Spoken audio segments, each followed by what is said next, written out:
Hello student, आपका एक बार फिर से स्वागत है मौर्य स्टडी पॉइंट में।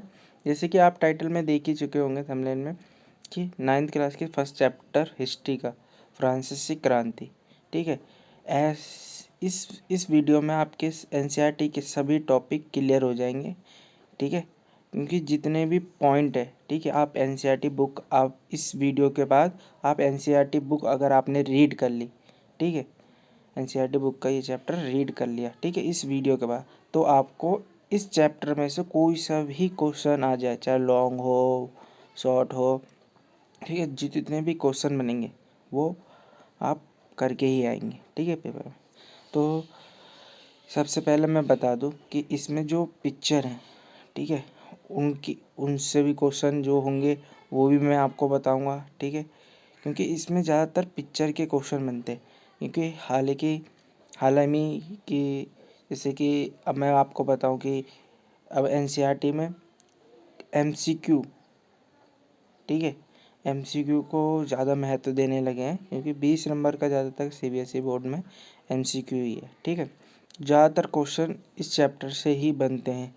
जैसे कि लमसम 20 क्वेश्चन है तो 5-6 क्वेश्चन की ज़्यादा वेटेज इसमें ही रहेगी, ठीक है। इसके आगे वाले चैप्टर में भी रहेगी लेकिन ज़्यादातर इसी में रहती है, ठीक है। तो आपको पूरा ध्यान दे के इस वीडियो को करना है, ठीक है। आप पीडीएफ की चिंता मत करें, पोस्ट करने की कोई दिक्कत नहीं है। मैं आपको वीडियो का लिंक डिस्क्रिप्शन में प्रोवाइड करा दूंगा इसकी पीडीएफ की, ठीक है, जो जिसमें से आप गो थ्रू करके एक एक पिक्चर के डिटेल में आप पढ़ भी सकते हैं और अपने नोटबुक में अपने नोट्स भी बना सकते हैं, ठीक है।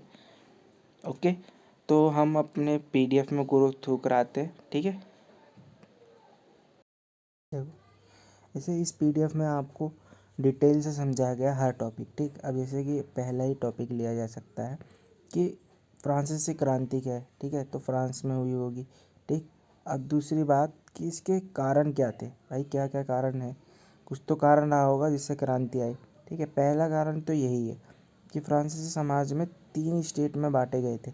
जहाँ भाई बांटने की बात आ जाएगी वहाँ क्रांति तो हो गई, ठीक, विद्रोह तो हो गई। अब जैसे कि इसमें नीचे दिया गया है प्रथम स्टेट, द्वितीय स्टेट और तृतीय स्टेट। अब इनको दूसरे नाम से भी हो सकता है, पादरी, कुलीन और आम जनता, ठीक। अब ये 3 में डिवाइड था। जो आप इस सिंपल से समझे, जो पहले वाले थे, ठीक है, ना उन्हें कोई टैक्स देना पड़ता था, ना उनके ऊपर कोई रूल था, ठीक। अब जो उससे नीचे आते थे उनको भी विशेष अधिकार थे, ठीक है। लेकिन कुछ कुछ जो अमीर लोग, वकील, ये सब थे, ठीक है, वही लोग इसमें थे। अब जो बचे आज तीसरे स्टेट में 90% इसमें लिखा गया है, ठीक है। 90% की जो जनसंख्या थी, मान लो 100 में से 10% इसी में थे, ऊपर में डिवाइड, ठीक है, जिसमें व्यापारी लोग, ठीक है, किसान लोग, ये सब आते थे, ठीक है। इन्हें टैक्स भी देना पड़ता था, ठीक है। अब क्या आर्थिक संकट, देखो अब इस पिक्चर में क्या है, जो ये नीचे बूढ़ा व्यक्ति है ये तीसरे स्टेट का व्यक्ति है, ठीक है। अब ये दोनों हैं, जो इसने एक क्रिश्चियन का पढ़ा है वो प्रथम स्टेट में, क्योंकि हमने ऊपर पढ़ा है, जैसे कि इसमें ऊपर पढ़ा है हमने चर्च के लोग, ठीक है, उसमें साइन भी आपको समझ में आ रहा होगा। दूसरे ये क्या है, वकील, ये देखो कोट है ना, ठीक है। अब इसमें आर्थिक संकट, अब इसमें देखो जहाँ भी विद्रोह होता है वहाँ पर आर्थिक संकट एक महत्वपूर्ण भूमिका होता है। भाई आदमी के पास पैसा नहीं होगा या खाने पीने के लिए नहीं होगा तो तभी विद्रोह करता है, ठीक है। क्योंकि पहले राजा राजा ही था, ठीक है, जो शासन करता था। क्योंकि पहले के समय में ये हमारी तरह अभी की तरह लोकतंत्र नहीं था, राष्ट्रतंत्र था, ठीक। तो उस समय लोगों की मूलभूत समस्या यही होती थी कि भाई वो खाने के लिए नहीं है, रोटी कपड़ा, यही सब होता था। फ्रांस, अब जैसे इसमें लिखा भी है, फ्रांस पर भारी कर था और रोटी की कीमत आसमान छू रही थी। अब जाहिर सी बात है, जब क्रांति होगी, युद्ध होगा, अब राजा युद्ध भी कर रहा है, ठीक है, तो उसमें भी बहुत पैसा खर्च होता है, ठीक है। लोग इतनी फ्रांस पे कर्ज भी था जिससे मतलब वहाँ की जनता भुखमरी थी। भाई राजा के ऊपर ही कर्ज है तो वो अपने प्रजा को क्या करेगा, ठीक है। अब इसमें लिखा है कमज़ोर शासक राजा लुई 16 एक अंकुश शासन साबित हो रहा था। मतलब एक तरीके से मान लो कि कमज़ोर इसलिए बोला गया क्योंकि देखो भाई उसके पास कर्ज है, ठीक है, कमज़ोर तो है ही, ठीक है, लेकिन एक तरीके से ना वो अपना राजशाही में लगा रहता था, जनता के ऊपर बिल्कुल ध्यान नहीं देता था, ठीक है, और वो किसी की सुनता भी नहीं था, इसलिए अंकुश मतलब अंकुश शब्द का इस्तेमाल किया गया है। ठीक। अब क्रांति की प्रमुख घटनाएं। अब क्रांति की क्या क्या घटनाएं हो सकती थी। जब बास्तीन का पतन 14 जुलाई 1789, गुसाई भीड़ ने बास्तीन के किले जेल को तोड़ दिया जो राजा की निरंकुश सत्ता का प्रतीक था। अब जो एक यहाँ बास्तीन किले की बात करेगी, जो किला आपको पिक्चर में दिख रहा होगा, ठीक है, तो एक तरीके का मतलब जनता इतना विद्रोह में आई कि राजा के जितने भी सैनिक थे वो तो पहले ही उसमें जो भी थे वो सब युद्ध में लगे हुए थे, ठीक है, और वो भी कम हो चुके थे, ठीक है। अब जो किला था वहाँ पर लोग बाग ने सोच अफौड़ी या कुछ भी हुआ कि भैया वहाँ पर से ही अनाज मिलेगा, इस तरफ होगा, ठीक है, राजा हमारी बात सुन नहीं रहा, विद्रोह करो। तो उसको तोड़ एक जेल थी, ठीक है, वहाँ पर उसको तोड़ के जितने भी थे लोग थे जो बेकसूर थे, क्योंकि उस समय राजा के खिलाफ कोई भी करता था वो जेल में बंद कर देते थे भाई, क्योंकि ज़्यादा लोग अगर विद्रोह करेंगे तो फिर उसके लिए दिक्कत है ना, इसलिए। अब ये क्या है, क्रांतिकारी बदलाव और आतंक का राज। अब राजतंत्र का अंत, ठीक है, अब राजतंत्र का अंत होगा तभी तो लोगों का शासन आएगा। लेकिन फ्रांस एक संवैधानिक राजतंत्र बना और बाद में पूरी तरह से गणराज्य घोषित कर दिया गया। लुई 16 को फांसी दे दी गई। अब ये कैसे मतलब हुआ, ठीक है, देखो अब जाहिर सी बात है अंत का राजा मैक्समिलियन, ठीक है, ये बता दिया गया अंत का जो राजा था, मतलब राजा की जो अंतिम था, ठीक है, मैक्समिलियन, उसके बाद राजतंत्र से लोकतंत्र, ठीक है, वो आ गया, ठीक है। अब इसमें अब महत्वपूर्ण एक बिंदु और आता है, महिलाओं की भूमिका और दास प्रथा का अंत। दो टॉपिक है, ठीक है, इससे दो क्वेश्चन, एक क्वेश्चन तो बनना ही बनना है, चाहे महिला का बने या दास प्रथा का, ठीक है, लॉन्ग आंसर। अब जैसे महिला की भूमिका क्या रही है, ठीक है, जैसे कि आप देख सकते हो इसमें सभी महिलाओं ने विद्रोह किया, झंडा ले रखा है, ठीक है।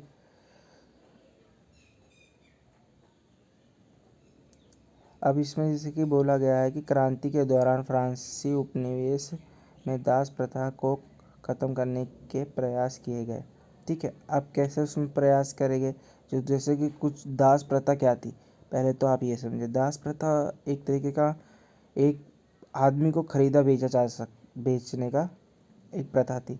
आदमी अगर कर्ज में है, ठीक है, तो अमीर आदमी उसको कुछ भी काम करवा सकता है, उसे खरीद सकता है, ठीक है, खरीद के उस पर थप्पा मार दिया जाता था उसके हाथ में, ठीक है, और वो उसका आजीवन के लिए दास बन जाता था, ठीक है, ये था। अब नेपोलियन का उदय। अब उसके बाद नेपोलियन का उदय हुआ। क्रांति के बाद की फ़ायदा उठाते हुए नेपोलियन ने, अब देखो क्रांति तो हो ही रही थी, ठीक है, राजा के खिलाफ, ठीक है, तो उसने एक व्यक्ति हुआ है, इसने नेपोलियन ने इसने फ़ायदा उठाया। क्या आप बता ठीक है, तो अब इसने अपने आप को क्या बोला कि भैया मैं खुद खुद को फ्रांस का सम्राट घोषित करता हूँ, ठीक। अब भाई वो राजा तो हट गया, ठीक। अब ये क्या है, इन्होंने अपने आप को घोषित कर दिया, ठीक है। अब यहाँ पर एक छोटा सा क्वेश्चन है, ठीक है, क्या आप बता सकते हैं कि उस समय फ्रांसीसी समाज में वह कौन सा वर्ग था जो सारा टैक्स भरता था लेकिन उसके पास कोई राजनीतिक अधिकार नहीं था। जाहिर सी बात है आपको पता चल ही गया होगा ऊपर, जैसे मैंने आपको बताया कि तीसरा स्टेट, ठीक है, हाँ, जैसे कि इसमें लिख भी रखा है कि हाँ भाई तीसरा स्टेट ही है जो है। अब हम कुछ एनसीईआरटी के उन पिक्चरों के बारे में बात करेंगे जो एकदम आपको उसमें से आधे से ज़्यादा टॉपिक क्लियर हो जाएगा, ठीक, और उससे 3 से 4 5 क्वेश्चन आपके MCQ के भी सॉल्व हो जाएंगे। ठीक है, अब ये है प्राथमिक स्टेज, द्वितीय स्टेज और तृतीय स्टेज। ये आपको NCERT की बुक में भी मिलेगा। ठीक है, वहीं से ये ली गई है। ठीक, तो इसमें पादरी, कुलीन, तीसरे तबके में ये सब आ जाते हैं, बड़े व्यापारी, ठीक है, कर्मचारी, वकील, ये सब किसान, और ये सब छोटे मोटे किसान, ये सब। ठीक है, अब ये एक और है, हम न्याय व्यवस्था के थे, न्यायालय। देखो वोट दे देते ही कौन नहीं है, सक्रिय नागरिक और निष्क्रिय नागरिक। देखो सक्रिय वो थे जो थोड़े से ऊपर थे, ठीक है, जैसे वकील और वो सब। ठीक, अब कार्यबल के देखो, सम्राट को नियंत्रण कौन करता है, नेशनल असेंबली। ठीक है, अब मंत्री को भी नियंत्रण कौन करता था, नेशनल असेंबली। ठीक, अब इसके बाद ये नीचे देखो, ये क्वेश्चन आपको पेपर में जरूर देखने के लिए मिल सकता है कि ये टूटी हुई बेड़ियाँ किसका प्रतीक है। दासों को बांधने के लिए जंजीरों का प्रयोग होता था, टूटी हुई हथकड़ियाँ उनकी आज़ादी का प्रतीक है। ठीक है, ये दास प्रथा से है। ठीक है, एक तो ये, ठीक है, ऑप्शन हो सकता है टूटी हुई। अब क्या,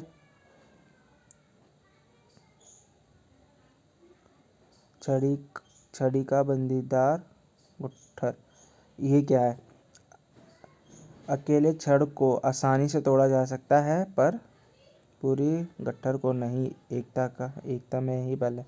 अब ये छड़ है, ये एकता का प्रतीक है। ठीक है, अभी इसके बाद ये नीचे क्या है, त्रिभुज के अंदर एक रोशनी भरती आंखें। अब ये क्या है, सर्वदासी आंखें ज्ञान का प्रतीक है, सूरज की किरणें अज्ञान रूपी अंधेरे को भी मिटा दे देती है। अब जैसे कि इसमें बोला है कि ये एक ज्ञान रूपी आँख है जो अंधेरे को मिटा सकती है, एक ज्ञानी है जो लोगों को सही दिशा दे सकता है, इसका अर्थ ये है। ठीक है, अब क्या, राजदंड शाही सत्ता का प्रतीक। ठीक है, ये शाही सत्ता का प्रतीक है, अपने पीछे मुंह में लिए सांप। ठीक है, अब जैसे ये देख सकते हैं का प्रतीक, सनातनता का प्रतीक, अंगूठी का कोई और छोर नहीं होता।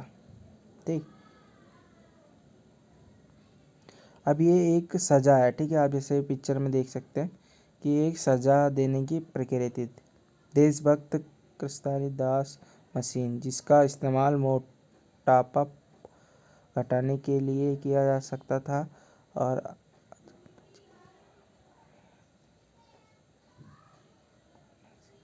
ठीक है, अब ये एक सज़ा देने के लिए भी करा जाता था। ठीक है, और एक क्या, मोटापा कम करने का। देखो बेचारे को उसमें दोनों मशीनों के बीच में करके मोड़ मोड़ के पूरा पतला किया जाता था। अब ये तो एक बेवकूफ़ी ही है। ठीक है, अब ये क्वेश्चन एक और आता है। ठीक है, लाल टोपी। ठीक है, अब दासों द्वारा स्वतंत्र होने के बाद पहनी जाने वाली, जो दास मतलब जो पहले दास रह चुका है, ठीक है, अब वो उससे आज़ाद हो गया। ठीक है, तो उसके सर पे आपको ये टोपी देखी जाएगी, उसका प्रतीक है नीला सफ़ेद लाल, फ्रांस के राष्ट्रीय रंग। ठीक है, नीला सफ़ेद और लाल। ठीक है, ये जो महिला पहनी हुई है वस्त्र है, ठीक है, इसमें फ्रांस के राष्ट्रीय रंग है। ठीक है, अब क्या है, ड्रोन वाली स्त्री। अब क्या, कानून का मानवीय रूप। ठीक है, जो कानून है, जैसे कि हमारे में देखा गया होगा ना, कोर्ट में एक स्त्री तराजू लेके खड़ी रहती थी, वो न्याय का प्रतीक है। वैसे ही ये फ्रांस के कानून का मानवीय रूप है। ठीक है, अब क्या है, विधपट, ये एक पट्टिका है। ठीक है, जो कानून सबके लिए समान है और उसकी नज़र में सब बराबर है। एक तरीका का मतलब इसमें लिखा गया है कि जो ये फ्रांस का एक कानूनी दस्तावेज है। ठीक है, जो प्रतीक दे रहा है कि भाई कानून से बढ़ के कोई नहीं है। ठीक, और कानून से ऊपर कोई नहीं है। ठीक है, आपको ये सब वीडियो में सारी तस्वीरें आपको ध्यान से देख लेनी है। ठीक है, क्योंकि कभी कभार ना तस्वीरों से ही क्वेश्चन पूछ लिए जाते हैं। ठीक, ज़्यादातर ये जो मैंने जितने भी इम्पोर्टेंट तस्वीर थे ये सब, ठीक है, और ये कुलीन और ये पादरी वाला तो आपको पता समझ में आ ही गया होगा, लेकिन जो ये क्वेश्चन है ये मोस्ट इम्पोर्टेंट क्वेश्चन है, इनसे ही क्या एक क्वेश्चन बनता ही बनता है। ठीक है, आपको याद रखना है। ठीक, और इसकी पीडीएफ आपको डिस्क्रिप्शन में मिल जाएगी। अगर आपने अभी तक इस वीडियो में बने हैं तो कृपया करके इसको सब्सक्राइब करके अपना फीडबैक दीजिए कि आपको समझ में आया क्या है और क्या इम्प्रूव किया जा सकता है इस वीडियो में। ठीक है, और साथ में ही अब इसकी नेक्स्ट वीडियो आएगी एमसीक्यू की। ठीक है, क्योंकि भाई ज़्यादा वेटेज 20 नंबर जो हमारे आसान आसान है उसको हम पक्के कर लें। ठीक है, क्योंकि एमसीक्यू में एक गलत तो 1 नंबर कट। ठीक है, आदमी को बच्चों लोगों को लगता है कि एमसीक्यू बहुत आसान है, उस पर ज़्यादा ध्यान नहीं देते, हमें उसी में देना है। क्योंकि लॉन्ग आंसर में अगर हमने एक बार चैप्टर समझ लिया तो हम उसमें बनाकर भी लिख सकते हैं, लेकिन एमसीक्यू में हमें सटीक आंसर चाहिए। ठीक है, जैसे कि डेट वाइज मेंशन कर दिया। ठीक है, ओके, धन्यवाद वीडियो देखने के लिए।